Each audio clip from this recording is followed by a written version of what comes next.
with Jalen Johnson, and the reason why I do agree with Jalen Johnson here is because Jalen himself has talked about for a few years now wanting to be able to do more things in man coverage. Dennis Allen has already said he's moving Jalen Johnson all over that field.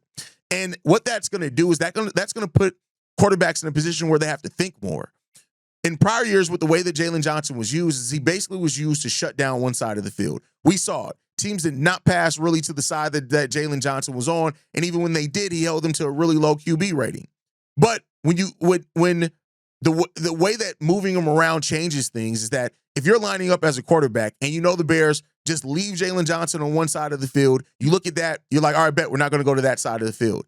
If you know that Jalen is going to roam and he's going to move around and they're going to get more creative and starting him off on one side and maybe having him go to a different side to guard or whatever else and actually following players around, now you have to look at that and you have to process and say, damn, all right, Jalen's on this guy. This was my read on this one. All right, let's go over it.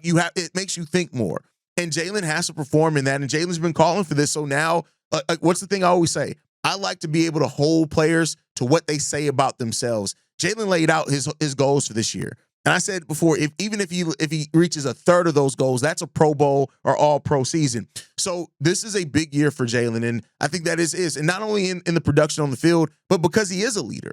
He is a veteran on this team. He may be the best overall defensive player that we have on this team. He's a leader. And so when you talk about guys like Zay Frazier that's coming in, right? When you talk about guys like just overall in leadership on that defense, that's what you need from Jalen Johnson this season. And so I think Jalen and having him picked here as a player to watch at the cornerback position, it's fair. But if you wanted to go Kyler, not mad at that because of the way that Dennis Allen is going to use Kyler very creatively. If you wanted to go Tyreek Stevenson because of the way that his season finished and wanted to say, let's look to see how he grows from those mistakes last season. That's all fair there too. So I think that, but Jalen Johnson being here, the pick, that's really good.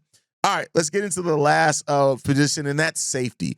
And Bears Wire here picked Jaquan Brisker, and I fully agree with this one. Jaquan Brisker is a player that we know what he can bring. He was on pace for his third straight year of over 100 tackles, and as a safety, that's really good numbers. And we know what Jaquan brings as far as he's tried to step up as a leader himself. Still only 26 years old.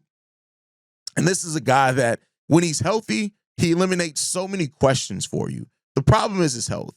And so I think that, even just picking him for just that, can he stay healthy this season? And with the contract situation going on with him not having an extension as it stands right now, it makes it even bigger reasons to pick him. Jaquan has to have a big season this year. And when you look from week 5 on to the end of the season, we just didn't have him. And so now if Jaquan can step up and stay healthy,